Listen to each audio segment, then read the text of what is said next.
Olá pessoal, esse é mais um vídeo da série sobre fundamentos de inteligência artificial e no vídeo de hoje a gente vai falar um pouco sobre solução de problemas por busca. Então, esse é o primeiro vídeo de uma série de alguns vídeos sobre solução de problemas por busca. Então, uma motivação possível para solução de problemas por busca é o problema de você ir de uma determinada cidade até outra, né? Por exemplo, aqui a gente tem um mapa de uma certa região do Brasil, do Nordeste, e o objetivo do agente é sair de Fortaleza e ir até Maceió, podendo passar por essas cidades que estão circuladas de vermelho, né? São Mossoró, Natal, Juazeiro do Norte, Patos, Campina Grande, João Pessoa, Recife, Caruaru, Arapiraca e até chegar a Maceió, nesse caso aqui desse exemplo, né? Mas ele poderia sair de qualquer outra cidade. No exemplo que eu estou falando é, saindo de Fortaleza para chegar a Maceió, qual seria, que caminho poderia ser seguido? Essa seria uma motivação. Aí nós podemos pegar essas regiões e criar um grafo. Nesse caso, um grafo, para quem não sabe, é representado assim, né, com círculos e linhas, mas pode ser representado de outras maneiras. Um grafo é composto por vértices e arestas. Os vértices são representados por esses círculos, né, por essas bolinhas, e as arestas são representadas pelas linhas que conectam os vértices. Aqui eu tenho as siglas, né, a primeira letra ou a primeira e segunda letra do nome de cada cidade nesse grafo. De modo geral, a solução de problema por buscas ela tem 3 etapas, né? A primeira etapa consiste em formular o problema, né? Você tem um problema, aí você a ser resolvido, mas ele precisa ser entendido, questionado, formulado. Aí nessa formulação do problema, essa formulação do problema envolve, por exemplo, a gente verificar como é que é o ambiente onde o agente vai ser executado. Que tipo de informações existem sobre esse ambiente? Qual o objetivo a ser atingido? Como saber se o objetivo foi atingido? Como mensurar quão boa foi a solução obtida? Isso tudo é feito na formulação do problema. Uma vez que o problema está formulado, nessa etapa também a gente seleciona um algoritmo a ser utilizado, a busca é efetuada, seguindo o algoritmo que foi selecionado de acordo com a formulação do problema. Aí a busca é executada e você chega à solução ou não. Não chegando à solução, você devolve essa solução, ou o agente, no caso, retorna a solução obtida, que nesse caso do percurso de uma cidade até outra é o caminho a ser seguido, ou o caminho que foi seguido. Caso a solução não seja encontrada, a gente retorna à formulação do problema para investigar outras possibilidades de resolvê-lo ou como melhorar a solução. Então, como eu falei no slide anterior, uma das primeiras coisas que a gente tem que ver em relação à solução do problema, à formulação do problema, é como o ambiente está representado. Então, o eixo sobre o qual as representações do ambiente estão é um eixo que a gente aumenta, a gente tem um crescimento ou decrescimento de representatividade. Então, do método de representatividade menos representativo, né, do método de representação do ambiente menos representativo para o mais representativo, nós temos a representação atômica, a representação fatorada e a representação estruturada. Na representação atômica, cada estado do ambiente é indivisível e não tem uma estrutura interna. No caso lá do exemplo, ir da cidade Fortaleza até a cidade Maceió sem conhecer o mapa com antecedência seria um exemplo de representatividade atômica, onde a cada passo o agente só conhece as cidades vizinhas da cidade onde ele está. E ele não tem mais nenhuma informação além disso. Ele não sabe a distância para essas cidades vizinhas, ele não sabe quanto de combustível vai ser gasto, não sabe a qualidade das estradas, ele apenas sabe que naquela cidade onde ele está há algumas cidades vizinhas. Por exemplo, aqui, se a gente sai de Fortaleza com a representatividade atômica, a única coisa que ele sabe é que de Fortaleza ele pode ir para Juazeiro do Norte ou para Mossoró.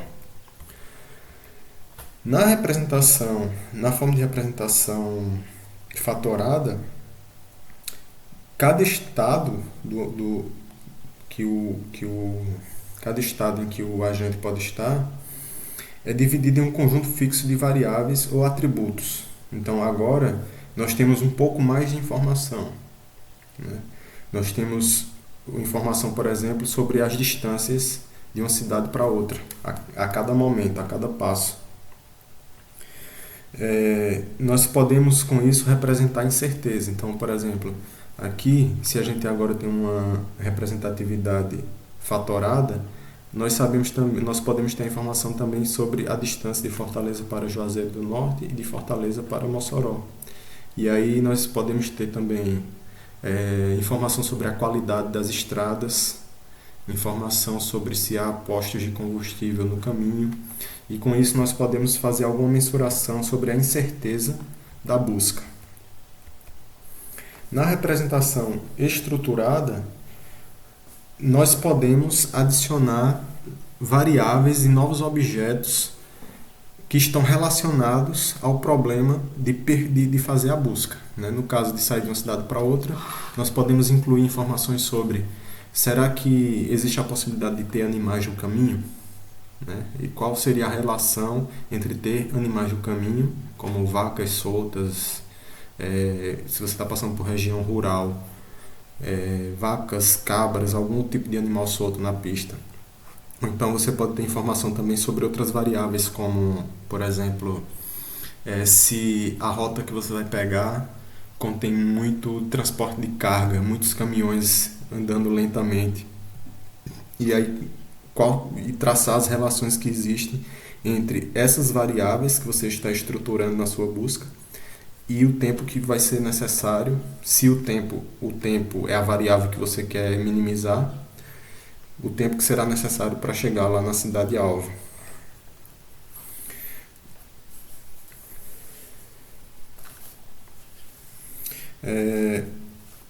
Então, os agentes que utilizam representações fatoradas ou estruturadas geralmente são chamados agentes de planejamento, porque com essas informações extra que nós possuímos, nós podemos planejar qual seria a melhor rota.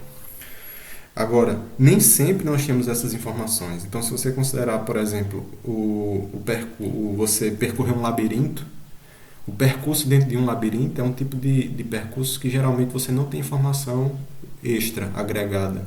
Quando você percorre o labirinto, a única coisa que você sabe é do ponto que você está, as saídas possíveis que você tem, as rotas que você pode traçar a partir daquele momento e os caminhos que você está vendo. Aí você dá um passo, vira um corredor, aí você tem uma nova decisão a ser tomada sobre possibilidade de percurso.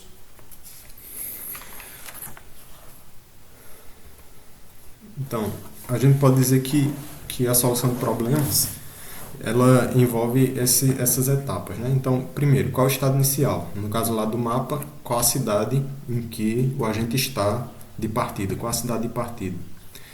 E aí ele pode se questionar, os estados do ambiente são conhecidos? E aí existem informações sobre o ambiente, e dependendo de se há informações sobre as distâncias para as cidades ou não, a gente vai decidir que tipo de representação vai utilizar, se é atômico, se é fatorado ou se é estruturado. Aí, uma vez que formulou o problema, a próxima pergunta é quais são as ações possíveis. No caso de percorrer o grafo aqui das cidades, uma ação possível poderia ser ir para a próxima cidade, sempre sair de uma cidade para outra e sair percorrendo até você chegar na cidade-alvo, passando de uma cidade para outra, de uma cidade para outra, ou você chegar num ponto que não pode mais seguir adiante, ou porque já foi percorrido ou porque acabou o caminho. E aí você retornaria e passaria a percorrer isso de cidade a cidade, e isso é chamado de método de busca em profundidade, né? Outra forma é você percorrer todos os vizinhos dessa cidade F, no caso Juazeiro e Mossoró, depois percorrer todos os vizinhos de Mossoró, depois percorrer todos os vizinhos de Juazeiro, e assim você vai passando por camadas. Isso seria uma forma de busca em largura, né? Como se chama, que é uma das buscas que nós vamos ver aqui.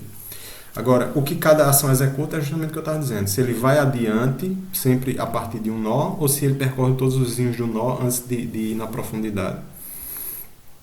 Aí aqui também a gente pode questionar se é possível criar um modelo de transição, né? No caso, o grafo pode ser utilizado para isso. Uma informação importante é quanto custa cada caminho. Nem sempre essa informação está disponível, né? No caso de uma busca não informada, o custo de cada caminho pode não estar disponível. E é importante sempre ter uma maneira de mensurar se o objetivo foi atingido, né? A gente deve maximizar a medida de desempenho. Por exemplo, uma medida de desempenho, no caso de você sair de uma cidade para outra, é tempo disponível. Mas outra medida de desempenho poderia ser também combustível, poderia ser qualidade das estradas, como isso afeta o veículo e etc. Então, para medir o desempenho, nós podemos utilizar esses 4 fatores. Primeiro, completude. Há garantia de que o algoritmo vai encontrar a solução. Então, se não há essa garantia de que o algoritmo vai encontrar a solução, provavelmente a melhor opção é não usar a estratégia. Outra coisa, a estratégia encontra a solução ótima. Então, no caso de reduzir o tempo ótimo seria 0, né? Instantâneo. Mas é claro que isso não é possível. Então, a gente pode se satisfazer com o menor tempo possível, dentre as possibilidades, né? Complexidade temporal, quanto tempo é necessário para encontrar a solução? Nesse caso aqui, esse tempo não necessariamente é o tempo que a gente está acostumado. Ele pode estar relacionado a uma complexidade de velocidade de processamento. Complexidade espacial, quanto de memória é necessário para executar a busca? Essa complexidade espacial, ela está relacionada com o modo como o algoritmo é implementado. Alguns algoritmos eles podem ser implementados tanto de forma recursiva como de forma procedural. Geralmente, os algoritmos que são implementados recursivamente, eles podem exigir mais memória para serem implementados. Alguns algoritmos possuem as duas formas de solução, mas existem algoritmos que só podem ser executados de uma das duas formas. Então, o primeiro tipo de busca que nós vamos ver é a busca não informada, que será vista no próximo vídeo.